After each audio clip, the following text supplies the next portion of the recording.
Chapter 1, The Grandfather Paradox. Welcome, gentle listener. Breathe slowly, let your eyes rest, and allow your thoughts to quiet down.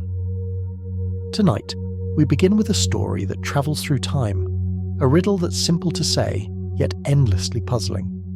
Imagine a quiet room. You sit at your desk. Before you is a notebook filled with sketches, numbers, and half-scribbled plans. You've been working on something for years now, a time machine. The idea of stepping back in time, of seeing history unfold, has always fascinated you. And now, somehow, against all odds, it's finished. You power it on. Lights blink softly. There's a low hum, like a cat purring in another room. You set a date. Let's say the year is 1920. You press the button, and just like that, you're gone. You arrive in a world of black and white film, wide hats, quiet streets, and no smartphones. The air smells different. People speak slower. You're careful not to attract attention, blending in as best you can. You're not here to stay long. You came for one reason, to meet your grandfather. Perhaps you're just curious. You want to see him as a young man before he met your grandmother. You spot him on the street one afternoon. Young, full of life, maybe in his 20s. He doesn't know who you are, of course. But then something goes wrong. Maybe it's an accident. Maybe you interfere without meaning to. And somehow, your grandfather never meets your grandmother. Maybe they pass each other without speaking. Maybe she moves away, or maybe something worse happens. And so your parent is never born, which means you are never born. But wait, if you were never born, how did you build the time machine? How did you go back in time to stop them from meeting? And if you didn't go back in time, then your grandfather did meet your grandmother. Your parent was born, and so were you. And you did go back, and now you're caught in a loop. This is the grandfather paradox. A simple idea, really. One that loops back on itself, trapping logic in a circle. It's like chasing your own tail through time. Let's sit with that thought. Don't rush to solve it. Just let it be.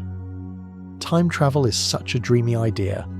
The thought of undoing mistakes, visiting ancient worlds, or jumping into the future where everything is new, it stirs the imagination. But time, as we know it, isn't like space. We move through space freely. We walk forward or backward. We turn around.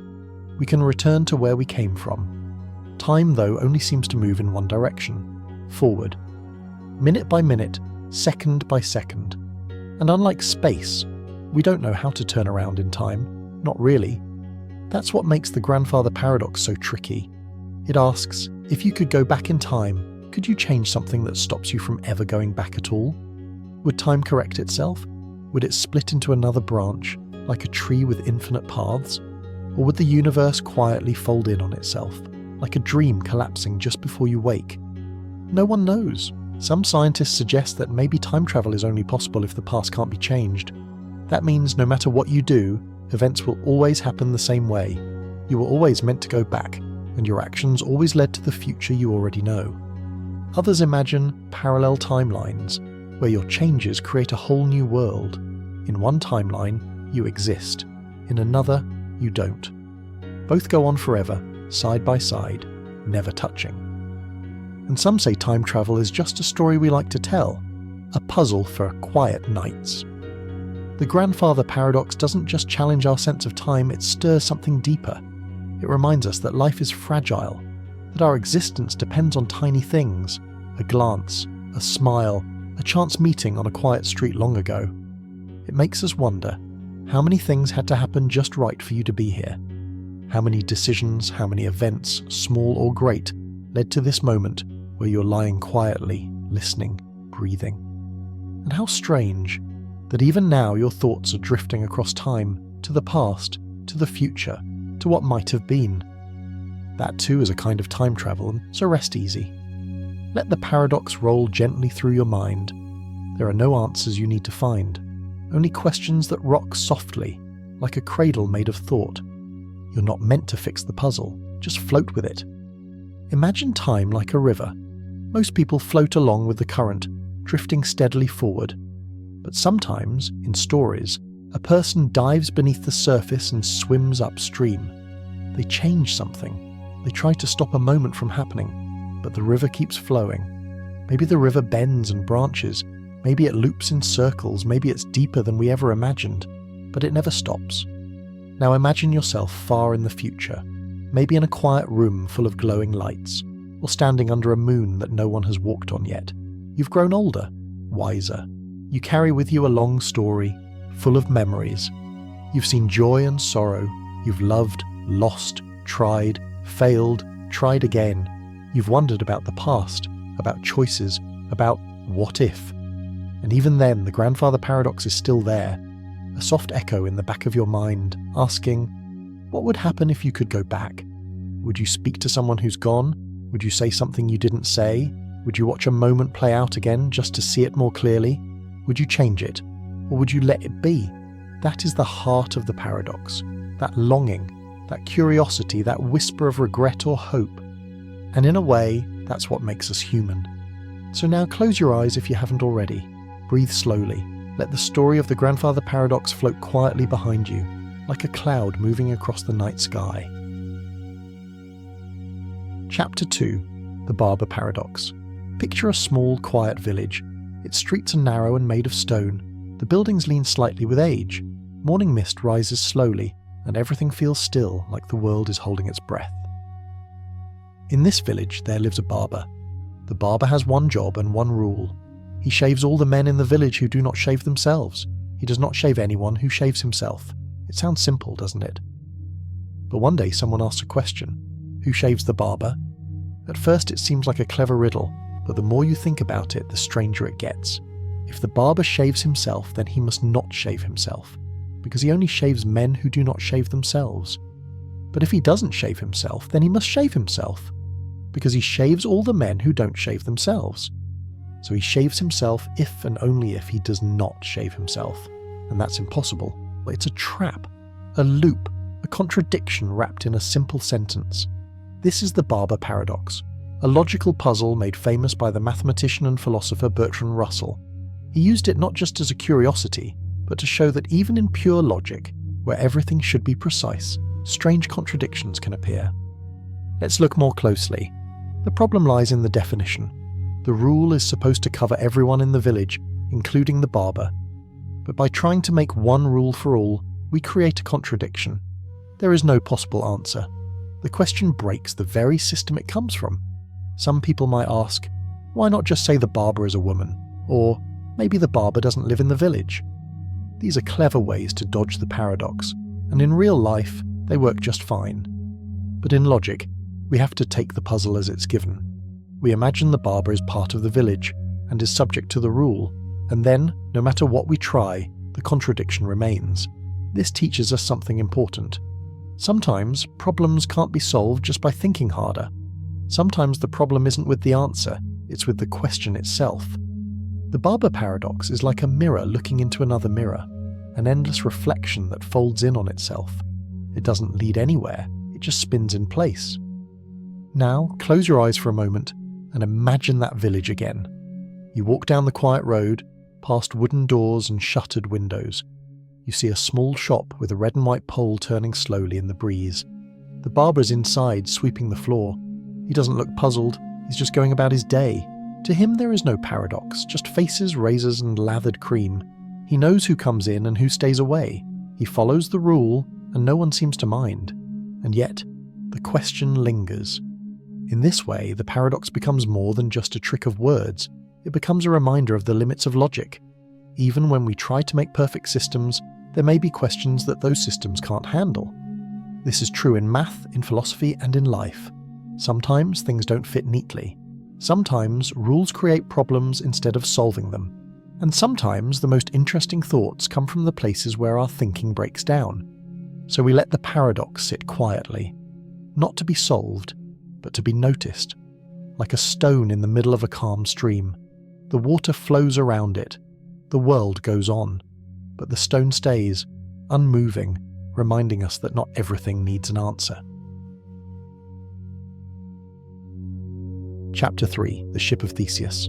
Imagine an ancient ship docked quietly in a harbour. Its wooden hull is worn but sturdy. Tall sails flap gently in the wind. This is the ship of Theseus, a great hero from old myths. It has returned from many voyages across many seas. But over time, the ship begins to change. One year, a plank rots and is replaced. Then a sail tears and is swapped out. Little by little, each piece of the ship wears down and is repaired. A mast is replaced. Then the deck. Eventually, every single part of the ship has been taken out and replaced with something new. And then someone asks a simple question. Is it still the same ship? If not a single original part remains, can we still call it the ship of Theseus? Some say yes. After all, it's been the same ship in purpose, in function, in history. It never stopped being Theseus's ship. The changes happened slowly, naturally. It was repaired, not rebuilt. So of course they say it's still the same. But others aren't so sure. If every single piece is different, then isn't it a new ship? Imagine gathering up all the old parts that were removed and using them to build another ship.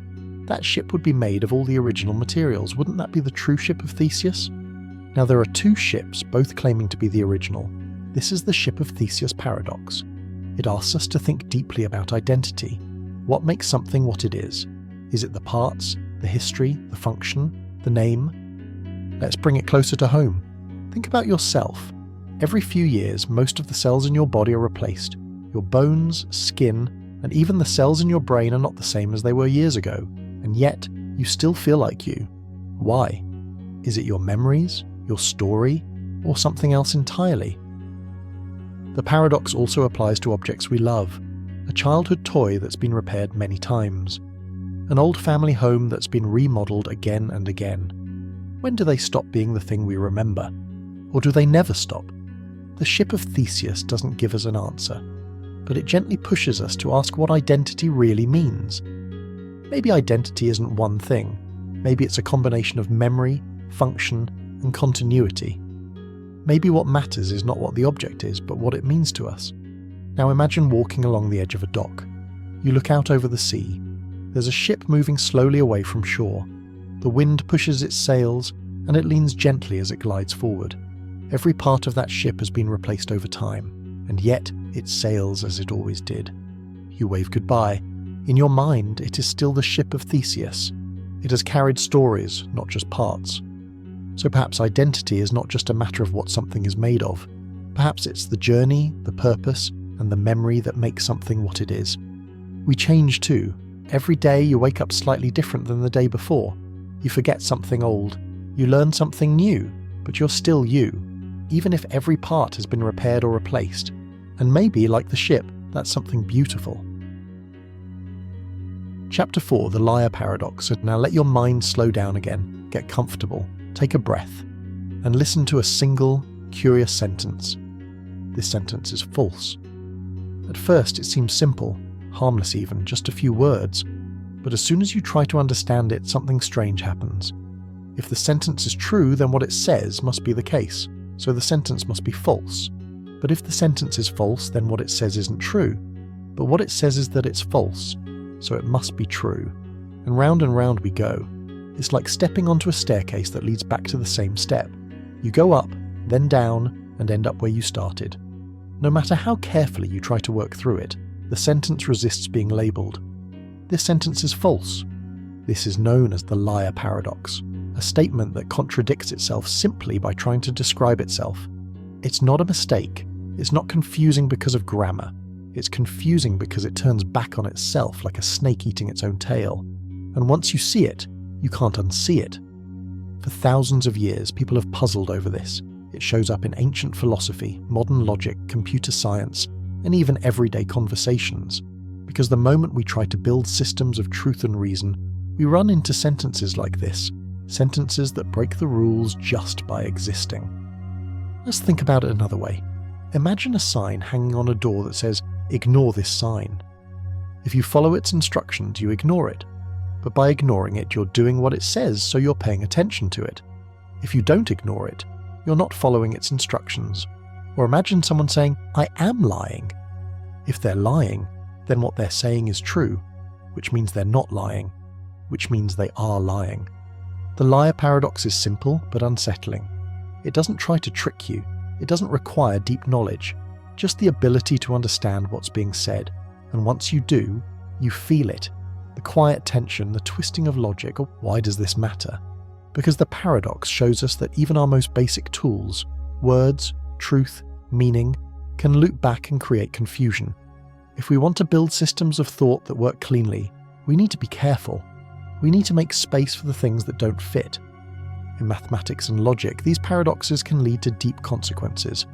In the early 1900s, when thinkers like Bertrand Russell and Kurt Gödel explored self-reference and logic, they found that no system can be both complete and free from contradictions. There will always be things you can't prove within the system, truths that live just outside its walls. And it all starts with a sentence like, "This sentence is false." Let's take a moment and sit with that sentence, not to solve it, not to beat it, but just to notice it. This sentence is false. It doesn't want an answer. It's just sitting there, a quiet loop, a riddle that folds in on itself. And in a way, it reflects how the mind sometimes works. We have thoughts about thoughts, feelings about feelings. We reflect on our own reflections. Maybe that's why this paradox feels so human. There are moments in life that are like the liar paradox, times when two feelings exist at once, even if they seem to contradict. You can be happy and sad, certain and uncertain, brave and afraid. You can tell yourself a story, then question if it's true. You can say one thing and feel another. The liar paradox shows us that not everything can be resolved with clear lines. Some truths are more like circles, and that's okay. So now, as the world grows quieter and your thoughts slow down, let the sentence float gently through your mind one last time. This sentence is false. Let it circle, calmly. Let it be without needing to fix it. There's peace in letting a question stay unanswered. Chapter 5, Zeno's Paradoxes. Close your eyes and picture a long, quiet road stretching out ahead of you. It's completely still. The air is soft and there's no rush. Far down the road you see a tortoise. It's moving slowly, step by step, barely making a sound. Now beside you, a sprinter lines up. This sprinter is quick, faster than anyone you've seen. He plans to race the tortoise, but there's one rule. To be fair, the tortoise will get a small head start. The sprinter nods. He's not worried. He knows he'll catch up. But a strange question arises. Can he? This is one of Zeno's paradoxes, thought experiments from the ancient Greek philosopher Zeno of Elea. He wanted to show that motion might not be as simple as it seems, that maybe, deep down, it's full of contradiction. The first of Zeno's paradoxes is called the Achilles and the Tortoise. In it, Achilles, the fast runner, gives the tortoise a head start. Then he begins to chase it. But by the time Achilles reaches the point where the tortoise started, the tortoise has moved forward a little more, so Achilles must reach that new point. But by the time he gets there, the tortoise has moved again, and this keeps going. No matter how fast Achilles runs, he must keep reaching where the tortoise was, not where it is. And so, step by step, the tortoise always stays ahead. Of course, in real life, we know Achilles would catch up. But the paradox doesn't care about real life. It asks about logic, about what happens when we divide time and space into smaller and smaller parts, forever. The road, in the paradox, is endless in detail. No matter how short the distance, it can always be halved again. There is always another tiny step. And so the finish line becomes something that's always just a little farther away. Another of Zeno's paradoxes is called the dichotomy. It says that before you can reach any point, you must first get halfway there. And before that, you must get halfway to the halfway point, and so on, endlessly. If there are infinite steps, how can you ever reach your goal?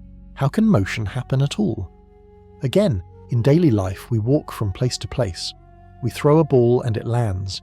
We don't feel these invisible steps. But the paradox asks us to look more closely at the idea of distance and of time. Modern math has an answer.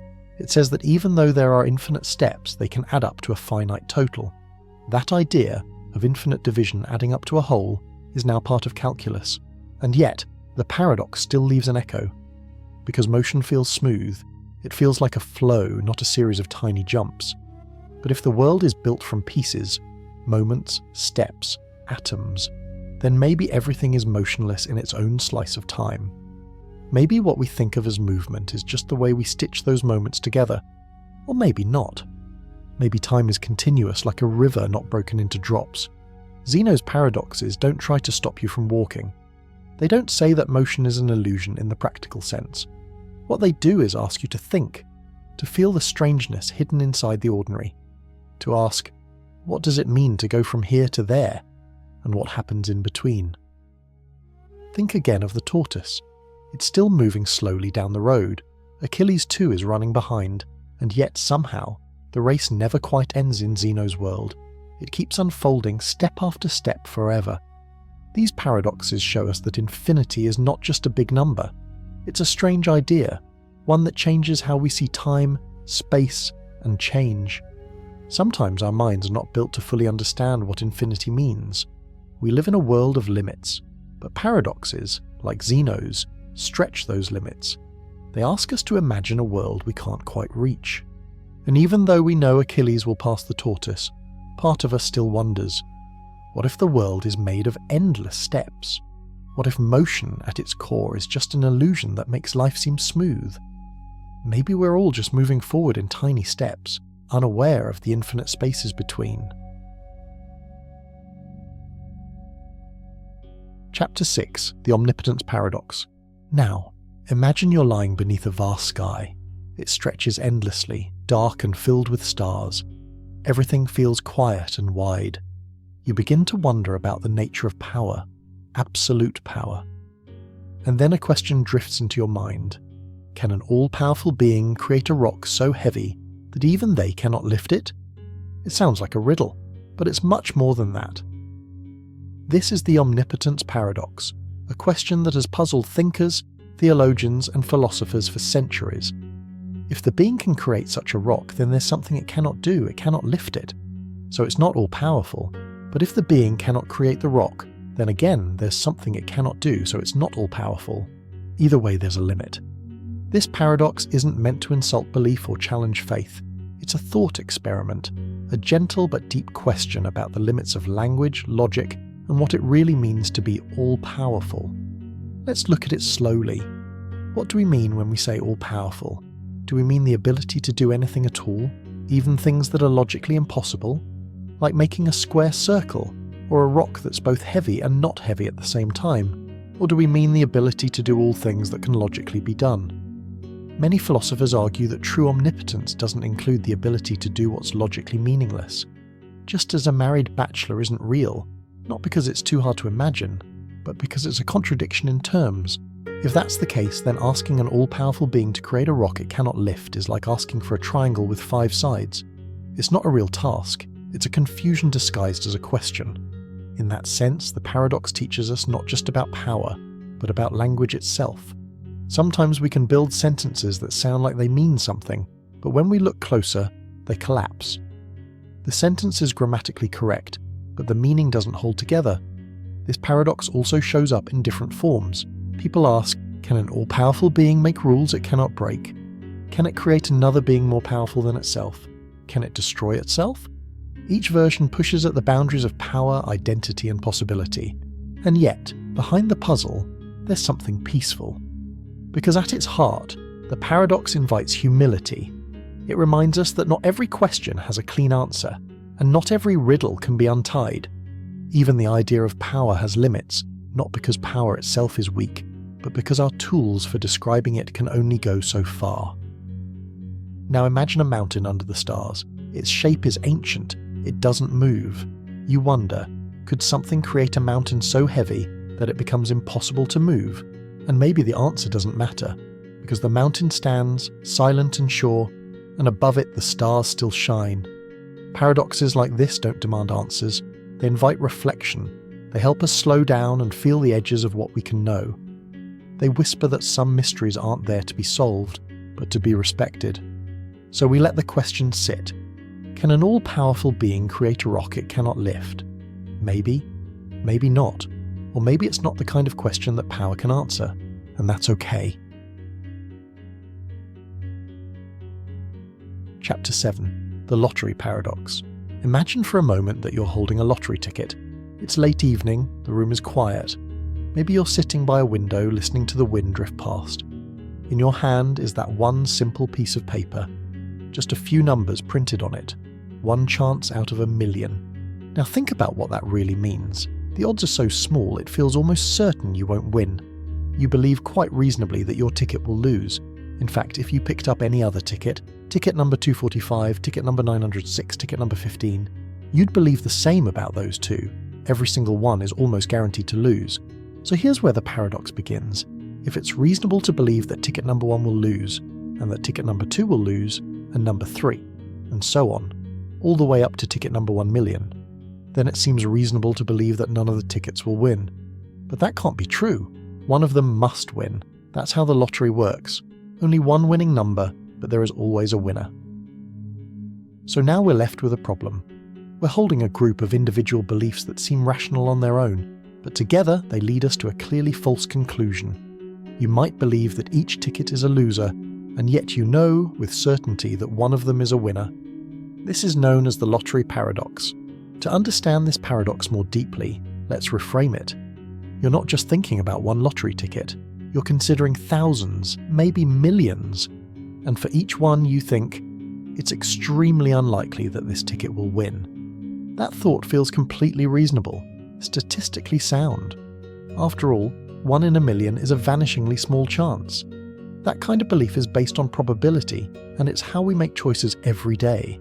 We use this kind of reasoning when we cross the street, when we choose whether to take an umbrella or whether we should worry about a rare disease. If something is very unlikely, we often act as though it won't happen. But the paradox comes from how we put those beliefs together. You believe that ticket A will lose, that ticket B will lose, that ticket C will lose. These are all rational beliefs based on the same evidence and same odds. But when you gather them all up, when you say, therefore all the tickets will lose, you suddenly reach a belief that must be false. The contradiction comes from the clash between individual reasoning and group reasoning. At the heart of this paradox is a quiet question. What does it mean to believe something? And how does belief differ from knowledge? You might believe that your ticket will lose, but you don't know it, because knowledge, in many views, requires more than belief. It requires truth, and often some justification or evidence. In the lottery, the belief that your ticket will lose is reasonable, but it's not certain. You can't prove it. That subtle difference is where the paradox slips in. You can hold a belief that feels almost certain, and still, in the larger picture, that belief can turn out to be wrong. Multiply that across 1 million tickets, and you're left in a strange place, holding a bag full of good reasons that somehow add up to a bad conclusion. Now you might wonder, why does this paradox matter? It's just a lottery after all, a rare situation. It feels far away from daily life. But the truth is, the lottery paradox isn't about tickets, it's about how we reason. And we use this kind of reasoning all the time, whether we realize it or not. Think about predicting the weather, or trusting reports from dozens of news sources, or estimating risk in medicine, finance, or public policy. We often take a lot of small, reasonable beliefs and try to combine them into a bigger picture. The paradox warns us that process can be tricky. Just because each belief makes sense on its own doesn't mean the whole story will make sense when you add them up. Logic doesn't always scale cleanly, and what feels like careful reasoning can quietly lead us astray. Philosophers love the lottery paradox because it touches on deep problems in epistemology, the study of knowledge. One question it raises is this: if we want to avoid contradictions, should we stop accepting some individually reasonable beliefs? In other words, maybe we shouldn't believe that ticket number 1 will lose, or ticket number 2, or any of them, until we know more. But that feels strange. These beliefs are based on solid reasoning. It seems wrong to reject them just to avoid a paradox. So we face a tension. Either we accept individual beliefs and risk ending up with a false conclusion, or reject individually reasonable beliefs just to protect the bigger picture. Neither option feels perfect, and that's what makes this a true paradox. Not just a trick of language, but a real conflict in how we reason. This kind of conflict shows up in unexpected places. Consider jury trials. In a courtroom, each juror is asked to evaluate the evidence and reach a verdict. Suppose there are 12 jurors, and each believes that the defendant is guilty beyond a reasonable doubt. Each belief might be based on slightly different parts of the evidence, but together, those beliefs could still be flawed, especially if the evidence has hidden weaknesses. Can a group of people, each holding a strong belief, end up making a wrong decision? The lottery paradox suggests, yes, it can happen. Another example lies in scientific research. Imagine dozens of studies, each with a low chance of being incorrect. If you accept the results of each one without question, you might end up believing a large body of conclusions, some of which will inevitably be false just due to chance. So the paradox asks us to think carefully. How should we handle uncertainty on a large scale? How should we combine beliefs? And when should we withhold judgment? Let's return to that quiet room. The wind still stirs the curtains. The ticket is still in your hand. You might still believe that your ticket will lose, and you'd be right most of the time. But the lottery paradox reminds you that certainty is rare, that even solid beliefs can crumble under the weight of too many assumptions. It invites you to hold your beliefs gently, to make room for doubt, to accept that reasoning is not always a straight line. And maybe that's not a flaw, but a feature of how we think. A reminder that human thought is not about being perfectly logical, but about finding balance in an uncertain world. As you rest your hand and set the ticket aside, perhaps you'll remember, even the most rational minds can get tangled in their own careful thoughts. And sometimes, the path to understanding lies not in solving the paradox, but in simply seeing it clearly. Chapter 8. The Paradox of the Ravens. Let your mind settle. Imagine you're sitting under a tree watching birds in the distance. A cool breeze moves through the branches, and the world feels slow, gentle, and still. In the sky, you see a black bird pass by, a raven. Now think of a simple sentence. All ravens are black. It sounds like a basic observation, maybe even a fact. But how do you know it's true? One way is by looking. You watch ravens, you notice their feathers. Every raven you see is black. That's evidence for the claim. But here's where things get strange. In the 1940s, a philosopher named Carl Hempel pointed out a problem with this kind of reasoning. His question was, what exactly counts as evidence that all ravens are black? And he found a surprising answer. Logically, the sentence, all ravens are black, means that if something is a raven, then it must be black. So anything that is not black must not be a raven. That means this statement is also logically equivalent. All non-black things are non-ravens. It says the same thing in a different way. So, in theory, if you see a green apple, and it's not a raven, that counts as evidence that all ravens are black. But that feels off. How can a green apple have anything to do with ravens? This is the heart of the raven paradox, also known as Hempel's paradox. It shows how logic and intuition can pull in different directions. On paper, it makes sense. Seeing more non-black, non-raven things supports the rule that ravens are only ever black. But in real life, seeing a yellow sock or a red book doesn't feel like it tells us anything about birds. So which is right? Our logic or our feeling? Some thinkers try to fix this by talking about confirmation. They say that seeing a black raven adds strong support to the idea, while seeing a green apple adds only a tiny, tiny bit. So small it doesn't really change your confidence. Others say the problem isn't logic itself, but how we think about evidence. We live in a world full of millions of things. Most of them are not ravens. So seeing a non-black, non-raven object doesn't surprise us. It doesn't really add anything new. The paradox also shows how careful we have to be when making general statements. When we say all, we mean every case, without exception. But no matter how many black ravens we see, we can never be sure we've seen them all. Maybe somewhere, just once, there's a white raven. And that one would change everything. So the paradox teaches us about the limits of observation. It reminds us that our knowledge is often built on patterns, not guarantees.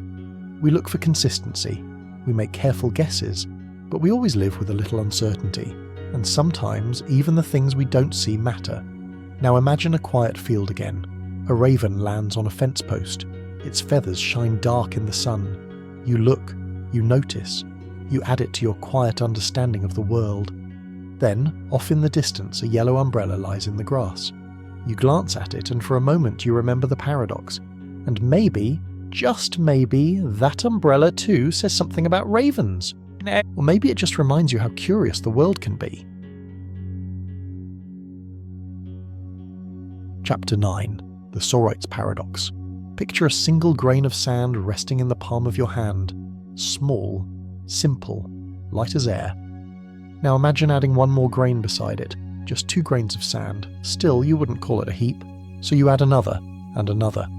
Bit by bit, the tiny pile grows. At some point you'll look down and say, now that's a heap.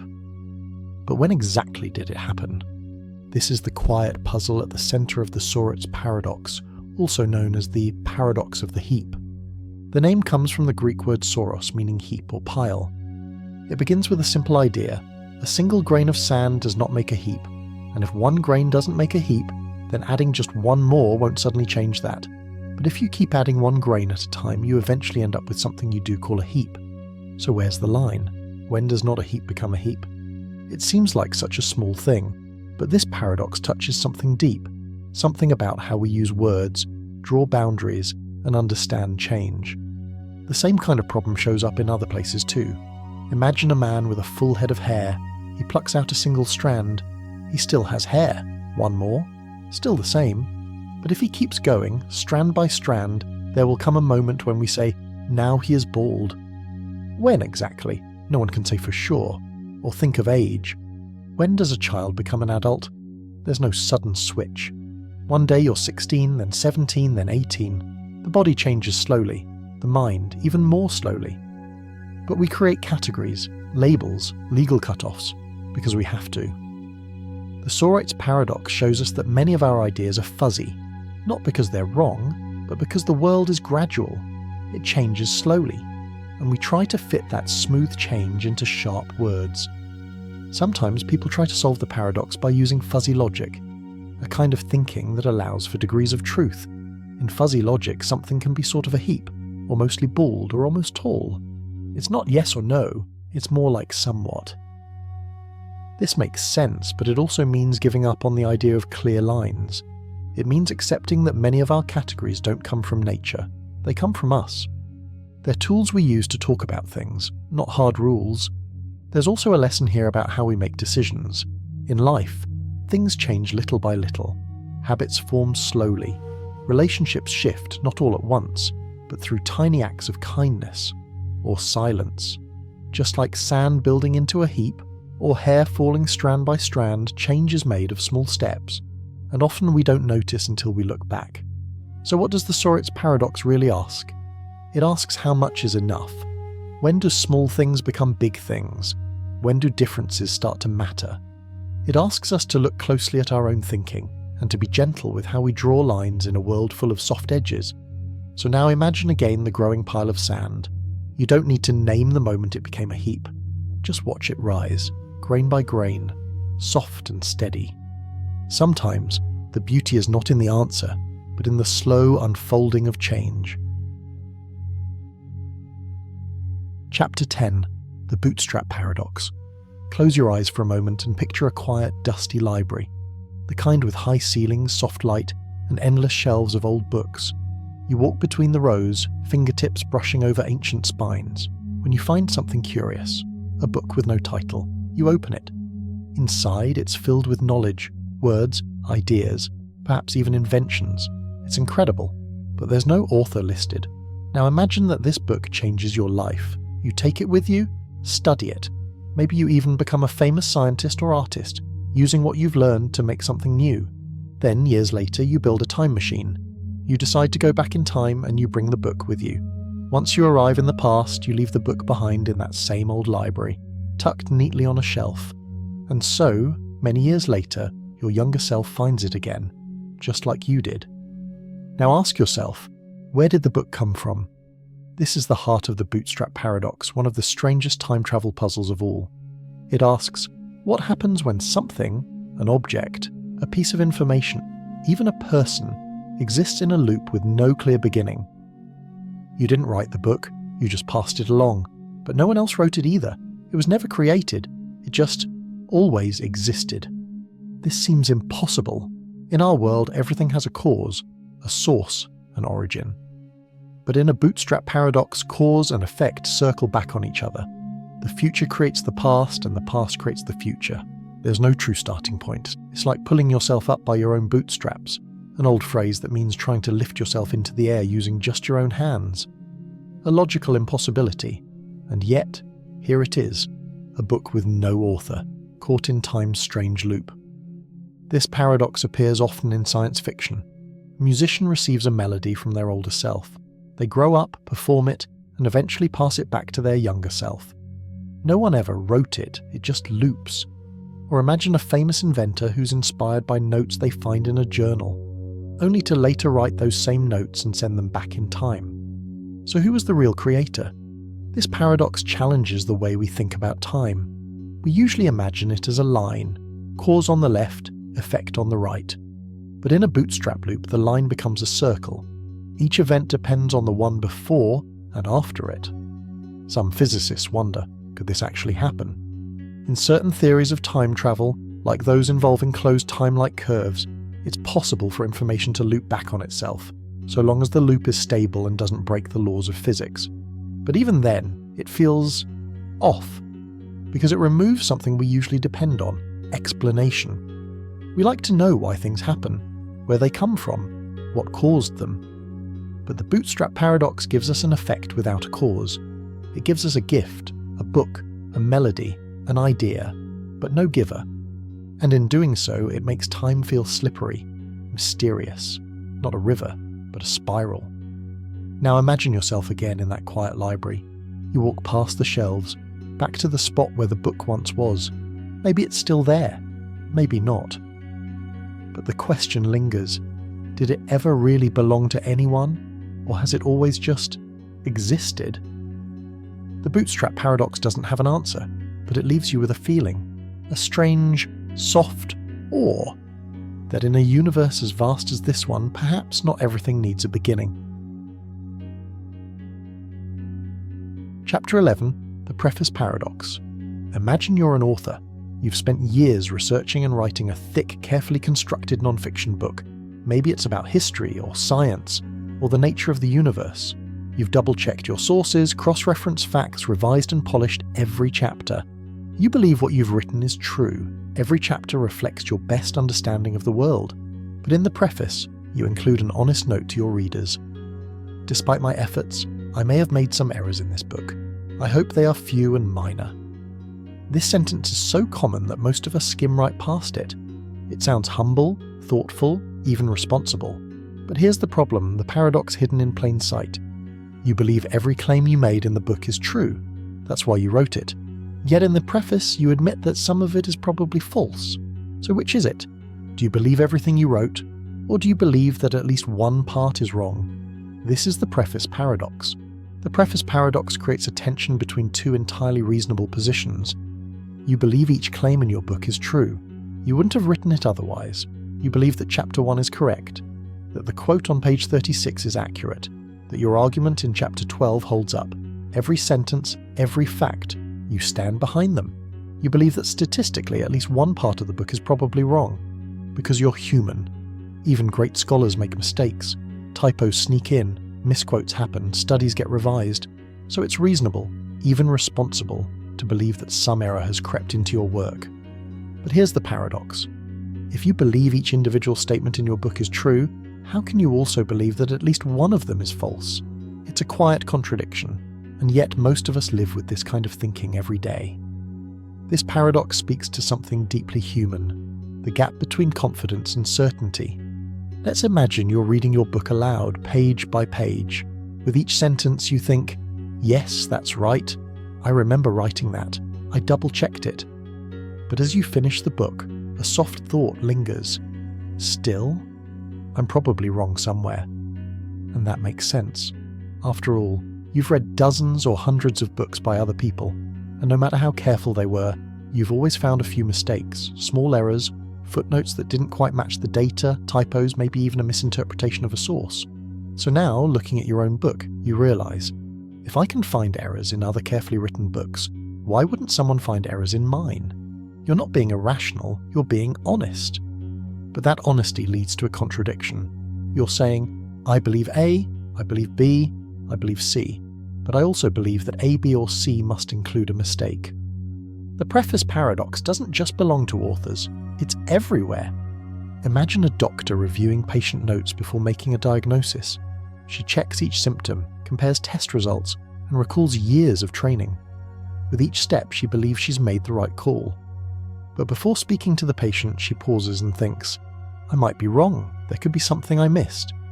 Another example, a scientist conducts an experiment. Every measurement, every calculation is double-checked. She believes each part is valid. But when she writes up her findings, she adds, "This study may contain errors or limitations," or consider a teacher preparing a final exam. He reviews every question and answer key carefully. He believes they're all correct. Yet before distributing the test, he says, "Let me know if you find any mistakes." Each of these examples reveals the same structure. We believe each individual thing we've done is right, but we also believe we've probably made a mistake somewhere. Both beliefs feel reasonable, but together they create the paradox. At the heart of the preface, paradox is a question about how belief works. If you believe a large number of things, like all the sentences in a book, is it rational to also believe that at least one of them is wrong? And if it is, doesn't that mean you should withdraw your belief in each individual claim? One solution philosophers have offered is this. Maybe we're not being inconsistent. Maybe we're just expressing different kinds of belief.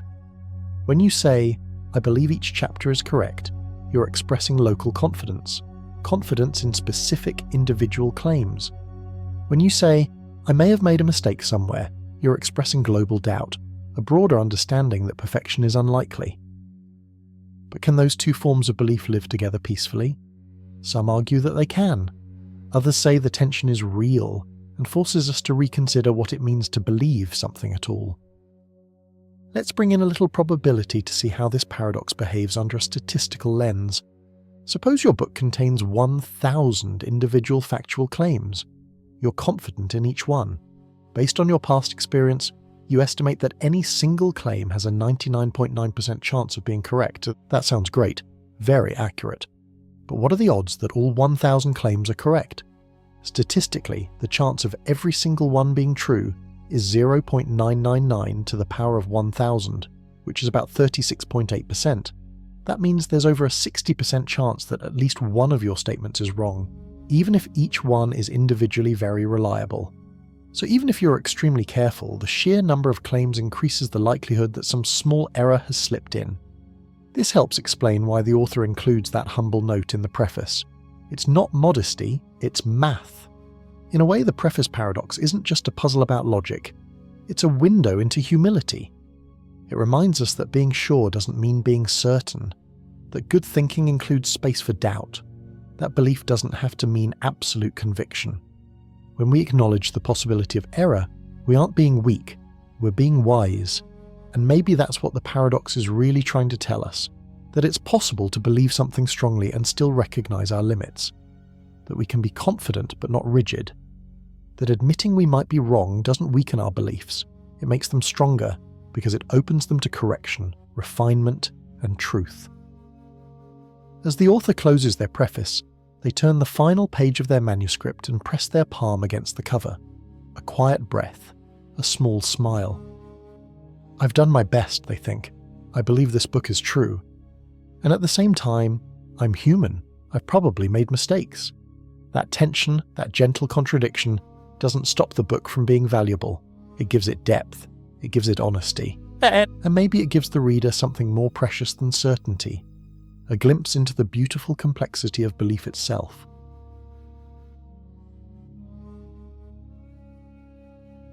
Chapter 12. The Quine Paradox. Picture this. You're sitting alone in a quiet room. Maybe there's a warm cup of tea beside you, and a soft rain pattering outside the window. The world is hushed, still. You open a small notebook, and you write down a sentence. Not a long one, just a few words. Yields falsehood when preceded by its quotation. Now, you add one more step. You place this sentence after its own quotation, like this. Yields falsehood when preceded by its quotation. Yields falsehood when preceded by its quotation. You read it once, then again. Suddenly your mind stirs. Something isn't quite right. Is the sentence true? If it is, then what it says must be correct. It yields falsehood when preceded by its quotation. But in that case, the entire sentence must be false. But if it's false, then it doesn't yield falsehood. So it's true, you sit back. The logic loops around on itself and the quiet moment begins to feel a little less still. Welcome to the Quine Paradox. Language, loops, and self-reference. At first glance, this paradox seems playful, even poetic. It's a sentence tangled in its own structure, like a snake swallowing its tail, a paradox born from self-reference. It's named after the American philosopher and logician Willard Van Orman Quine, who spent much of his career exploring the edges of language, logic, and meaning. But Quine didn't invent the sentence. He simply used it to illustrate a strange kind of circularity in how some statements refer to themselves in roundabout ways, without using pronouns or direct self-reference. Most famous self-referential paradoxes, like the classic "this sentence is false," are obviously reflexive. They openly refer to themselves. But Quine showed how you can build a self-referential statement without ever saying "I" or "this sentence." That's where the paradox gets its magic and its mystery. A closer look at the sentence. Let's slow it down. Start with the inner part. Yields falsehood when preceded by its quotation. This is a predicate, a phrase that tells us something about a statement. On its own, it's not yet paradoxical. It just claims that if you quote the sentence and put the sentence after the quote, the result is false. So, when we do that, when we literally take the sentence and put it after its own quote, we get this. Yields falsehood when preceded by its quotation. Yields falsehood when preceded by its quotation. Now the sentence is about itself. The quoted part is being described by the sentence that follows it, which includes that same quoted part. It's not saying, "this sentence is false." That would be too easy. Instead, it's saying, "this specific sentence when formed this way becomes false."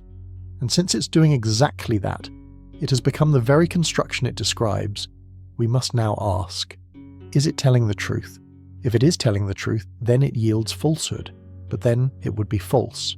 If it's false, then what it says isn't true. It doesn't yield falsehood, so it's actually true. We're caught in a loop. The heart of the paradox. What makes the Quine paradox so fascinating is that it sneaks up on you. It doesn't scream for attention like some other paradoxes do. It's subtle. It sits quietly in the corner, politely following the rules of grammar, waiting for you to notice something is wrong. And once you see the loop, it doesn't let go. It's like a Mobius strip made of words, a sentence that folds back on itself where beginning and end blend into one seamless twist. The contradiction arises not because the words are illogical, but because the structure creates a trap of self-reference without direct self-reference, a trap where the very act of reading the sentence pulls you into its puzzle. Why this matters. You might wonder, isn't this just wordplay? It's more than that. This kind of paradox exposes the fragility of logical systems. In particular, it shows how self-reference, even when indirect, can lead to contradictions that no amount of syntax or grammar can clean up. And that's a problem for systems that rely on complete consistency, like mathematics, logic, computer programming, and even formal legal language. This puzzle sits in the same family as other famous logical paradoxes like the liar paradox, "this sentence is false." The barber paradox, a barber shaves everyone who doesn't shave themselves. Russell's paradox in set theory, the set of all sets that do not contain themselves. Each of these leads to inconsistency, and inconsistency is dangerous, because if one contradiction exists in a logical system, anything can be proven true, even falsehoods. That's why systems like mathematics work so hard to avoid self-reference, because once a sentence starts pointing back at itself, even in a roundabout way, it opens the door to paradox. Can we escape the loop? Some logicians have tried to resolve the paradox by classifying types of statements. For example, they might say that certain sentences belong to different levels. Object-level statements talk about facts. Meta-level statements talk about other statements. Meta-meta levels talk about the statements that talk about the statements. If we strictly separate these levels, perhaps paradoxes like Quine's can't arise. But language is messy. We rarely stay on one level when we speak or write. We glide between levels without even noticing. That's why paradoxes like this continue to puzzle not just philosophers, but also computer scientists, linguists, and artificial intelligence researchers. It's a reminder that the tools we use to think, language, logic, belief, can sometimes lead us into traps of our own making. A world without self-reference. Try imagining a world where no sentence could ever refer to itself, not even indirectly. It would be cleaner, simpler, maybe even more consistent, but it would also be lifeless. Because self-reference isn't just a source of paradox, it's also a source of creativity. Think of art that comments on itself, novels that break the fourth wall, jokes that twist in on themselves, paintings that include the painter, mirrors reflecting mirrors. In a way, self-reference is a kind of consciousness. It's what lets us observe ourselves, talk about our thoughts, and reflect on our own minds. The same looping structure that causes paradox is also the structure that gives us awareness. So maybe the danger and the beauty of the Quine paradox is that it shows us just how thin the line is between nonsense and self-awareness. Let the sentence rest. As the rain continues to fall gently outside and your tea cools just a little more, you glance again at the sentence in your notebook. Yields falsehood when preceded by its quotation, yields falsehood when preceded by its quotation. You smile. It hasn't changed. It's still tangled, still turning in on itself like a soft spiral. But maybe now, instead of frustration, you feel a kind of peace. Because not all mysteries are meant to be solved. Some are meant to be held gently in the hand, like a smooth, perfectly round pebble, curious, contained, content. And in that quiet loop of logic, perhaps there's something else. A moment of stillness, a pause in the mind, a place to rest, just like now. Chapter 13. The Burradon's Bridge Paradox. Imagine standing at the edge of a wooden bridge that crosses a slow-moving river. The sky's overcast, the water below reflects the heavy clouds above, and the only sound is the soft creaking of the bridge in the wind. On one side of the bridge stands Socrates, the ancient philosopher, seeking passage. On the other side stands Plato, acting as the gatekeeper, with a firm but fair condition. Socrates must speak the truth to cross. If he lies, he will be cast into the river below. What unfolds next is a puzzle not just about logic, but about justice, communication, and contradiction. This is the story of the Burradon's Bridge Paradox. Let's revisit the situation more clearly. Plato tells Socrates, "If what you say is true, I will let you cross. But if you lie, I will throw you into the river." Socrates thinks carefully and then says, "You will throw me into the river." At first, this might seem like a clever trick, a philosophical riddle tossed between old friends. But very quickly it becomes clear. Plato is trapped. Let's break it down. If Socrates is telling the truth, then according to the agreement, Plato must let him cross. But if Plato lets him cross, then Socrates was wrong. Plato didn't throw him into the river, which means Socrates lied. But that can't be right, because the condition was that if Socrates lied, Plato should have thrown him in. Now, if Plato throws Socrates into the river, then Socrates was correct in predicting that, so he told the truth. But that would mean Plato should have let him cross. No matter what Plato does, he seems to violate his own rule. This is the essence of the paradox. Socrates' statement, "You will throw me into the river," creates a loop that breaks the rules of the game. It's like a trap woven from language, a statement that contains its own consequence and challenges the very foundation of how conditions and consequences work. If we assume Socrates is telling the truth, then Plato must act in a way that makes the statement false. If we assume he's lying, Plato must act in a way that proves him right. Either way, the act of choosing creates a contradiction. The Burradon's Bridge Paradox is named after Jean Burradon, a French philosopher from the 14th century. Burradon was known for his logical puzzles and philosophical dilemmas, many of which explored the tensions between free will, logic, and determinism. This particular paradox brings to light the limitations of conditional reasoning, statements that rely on if this then that. When those conditions loop back on themselves, as they do here, they can create scenarios that no logical system can easily resolve. Beyond the surface level trick, the Burradon's Bridge Paradox raises deeper questions. One of them is about how we use rules and authority. Plato's rule is simple. Truth grants passage. Lies bring punishment. But Socrates' clever use of prediction challenges the fairness of that rule. It reveals that even clear rules can be bent or broken by creative language. In another version of the paradox, the roles are reversed. Imagine you're the one guarding the bridge. Someone approaches and says, "You will not let me pass." Now you must decide, if you do let them pass, they lied. If you don't, they were right. In both cases, the rule can't be applied without contradiction. This shows us something important, that even in systems where the rules are clear, the human ability to reflect, predict, and manipulate language can stretch those systems beyond their limits.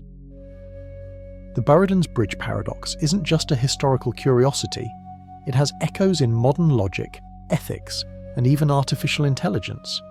In logic, it serves as an example of self-referential inconsistency, a sentence whose truth depends on the outcome of an event it itself influences. In ethics, it reminds us how hard it can be to apply rigid rules in real life. Justice systems, for example, often rely on conditional logic. If someone commits a crime, then they will be punished. But what if the act itself creates a contradiction in how justice is applied? What if a statement or action tests the very rules meant to govern it? In computer science and AI, this paradox mirrors the challenges of designing systems that respond to human language. What happens when a machine is given a statement that refers to its own future action? Can it pass the contradiction, or will it freeze, confused by an impossible instruction? Much like Plato, the system becomes stuck, unable to determine the right response without breaking its own rules.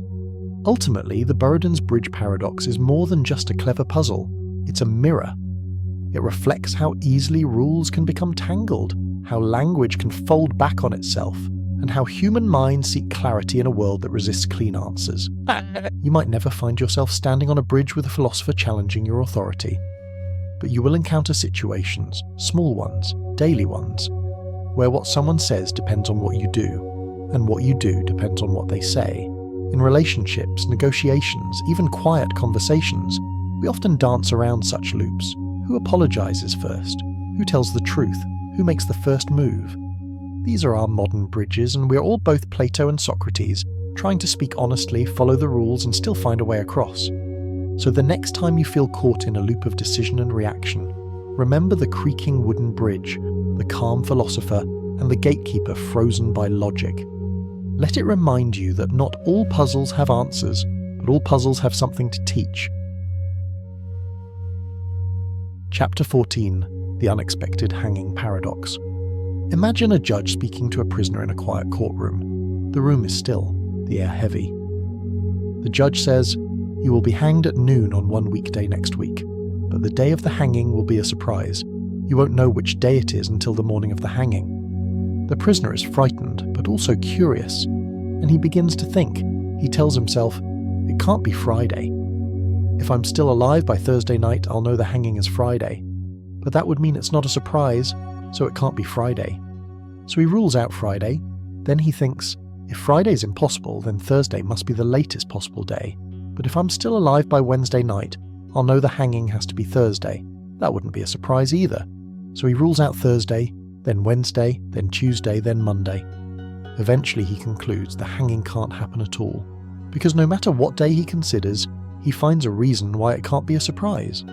He relaxes, he feels safe. And then, on a Wednesday, the guards come. He's shocked, because even though he proved the hanging couldn't happen, it still did, and it was a surprise. This is the unexpected hanging paradox, a strange and unsettling riddle about knowledge, prediction, and surprise. It seems logical at first. The prisoner's reasoning makes sense step by step, but in the end, it fails. He's surprised, and that's exactly what was promised. So where did his logic go wrong? The paradox lies in how expectation and certainty interact. The prisoner assumes that if he can logically eliminate all possible days, the hanging can't happen. But that reasoning only works if he's correct. And the twist is, he isn't. Because part of what made the hanging a surprise was that he convinced himself it was impossible. His certainty created the surprise. It's a self-defeating prediction. The more you try to be sure, the more vulnerable you become to being wrong. The unexpected hanging has cousins in other fields too. In economics and game theory, it relates to situations where trying to predict an outcome changes the outcome itself. In psychology, it mirrors how overthinking or overplanning can lead to unexpected results. And in philosophy, it raises questions about what it means to know something, especially in the future. Can you truly know something will surprise you? Can you be prepared for the unknown? Maybe not. The paradox reminds us that surprise often lives in the gap between logic and reality, in that small space where our thoughts fail to match the world. And it also holds a quiet truth. Certainty can be comforting, but sometimes it blinds us. And not knowing, as strange as it feels, can keep life full of mystery. So now, imagine the prisoner again, sitting in his cell, calm, confident that the hanging won't come. And then, the sound of boots in the hallway, a door creaks open, and in that moment, logic fades. What remains is something real, sharp, sudden, unexpected, just like life itself. Chapter 15, The Twin Earth Paradox. Let's imagine a distant planet spinning quietly around a star much like our own sun. This world is called Twin Earth, and on the surface, it looks just like our planet. There are trees, birds, buildings, and blue oceans stretching to the horizon. People live lives much like ours. They eat, sleep, work, and laugh. They speak a language nearly identical to English. When they see a tall glass of a clear, refreshing liquid, they call it water, just like we do. But here's the twist. The substance they call water isn't H2O. It's something else entirely, an imaginary compound we'll call XYZ. It looks like water, it behaves like water, it even tastes like water. But at the chemical level, it's different. To their scientists, it's not H2O, it's XYZ. This idea is at the heart of what's known as the Twin Earth Paradox, a thought experiment introduced by philosopher Hilary Putnam in 1973. It asks a simple but puzzling question. What exactly do we mean when we use a word?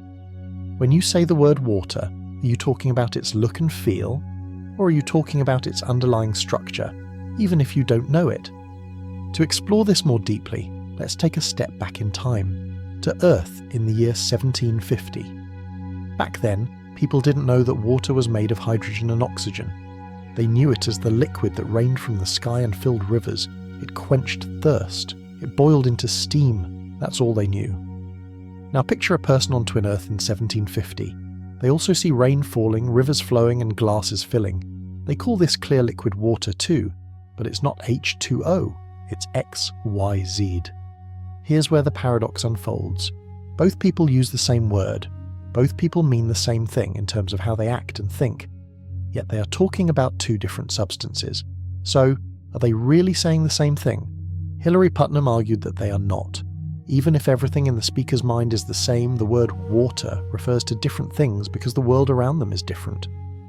This led to his famous line, "Meanings just ain't in the head." Putnam's point was this: the meaning of a word depends not just on what we think it means, but also on what the word is connected to in the real world.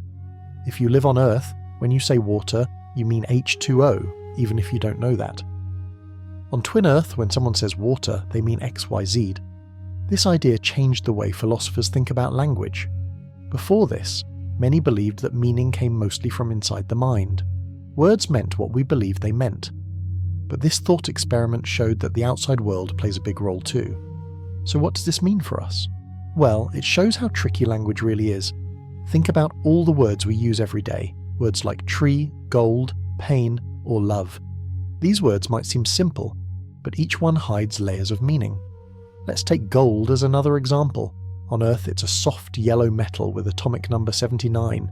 It shines and doesn't rust. It's valuable. But on Twin Earth, imagine a metal that looks just like gold, feels just like gold, but has a different atomic structure. If someone on Twin Earth holds up this metal and says gold, are they talking about the same thing we are, or are they talking about something else? The answer, according to this paradox, is they're talking about something else. Even if we can't tell the difference with our eyes, the true identity lies deeper, in the very building blocks of matter, and so the word gold refers to different things in different worlds. This tells us something important. What we say depends not only on our thoughts, but also on where we are and what we're interacting with. Let's slow down and think about how this might apply to everyday life. You might say, "I'm drinking coffee." But what if one day you're given a warm, dark liquid that tastes like coffee, but it's actually made from something completely different? Do you still call it coffee? Or think about the word friend. We use it for people who support us, care for us, and share parts of life with us. But does friend mean the same thing to everyone? To someone else, a friend might be someone they rarely speak to, or someone who only exists online. Does the word friend refer to the same thing in each case? The Twin Earth Paradox reminds us to be thoughtful about language and to understand that words aren't as fixed as they seem, and this has deeper effects too. It means that our identity is also tied to the world around us. If there were a version of you on Twin Earth, someone who looked like you, talked like you, even thought like you, are they truly you? Maybe not. If the world they live in is different, then the meaning behind their actions, thoughts, and words might be different too. This leads us into the quiet territory of what makes us who we are. Are we defined by our thoughts alone, or by the way those thoughts connect with the outside world? If someone believes they're in love, but the person they love doesn't exist, is their feeling the same as someone whose love is returned? What does it mean to mean something? These aren't easy questions. They're not meant to be. They're designed to help us notice how much we take for granted, and how much of our understanding rests on a delicate balance between mind and world. You can also think about how this paradox affects how we relate to new discoveries. Before people knew what DNA was, the word human meant someone who looked and acted like us. But now we know that humans share a specific genetic code. If scientists found a being that looked like a person but had very different DNA, would we still call it human? The Twin Earth paradox reminds us sometimes our words evolve. As we learn more about the world, the things our words refer to might shift, and we have to be ready for that change. It also speaks to the importance of curiosity. We should always be asking, what lies beneath the surface? Two things may appear alike, but be completely different underneath. In science, this leads to breakthroughs. In relationships, it helps us understand each other. And in philosophy, it brings us closer to the truth, even if that truth is full of mystery. So now, as you lay back and listen, let this thought wash over you like gentle waves. There's another world, out there or in our imagination, where people drink water that isn't really water, where they hold gold that isn't really gold, where someone just like you might not be you at all. And yet, in that world, everything feels familiar. The sky is blue, the grass is green, the words sound the same. It's a reminder that life is both simple and deep. That meaning is both in our heads and in our world. That the everyday things we say and do can hold secrets we haven't yet uncovered. Let this mystery carry you into rest. Let the gentle puzzle of Twin Earth settle around you like a blanket. You don't need to solve it. Just feel its shape, its calm rhythm. In a universe filled with unknowns, there is peace in simply wondering. And sometimes that wonder is enough. As we reach the end of this journey through paradoxes, let your mind rest gently among the questions we've explored. From time loops and infinite hotels to the mystery of Twin Earth, each paradox has opened a quiet door into the deeper corners of thought, places where logic stretches, where reason bends, and where certainty fades into soft wonder. But tonight, there's no need to solve anything. These ideas are not puzzles to fix, but landscapes to wander through. Some may have made you pause, others may have stirred something deeper inside, perhaps a smile or thought that lingers. Let them drift now. Let them fade like stars behind clouds. If you're still awake, know that your mind has travelled far. And if you've already fallen asleep, that's okay too. These ideas were always meant to carry you gently into dreams. The world is full of strange truths and quiet impossibilities, and sometimes the best thing we can do is simply notice them and rest. Thank you for spending this time here. Good night.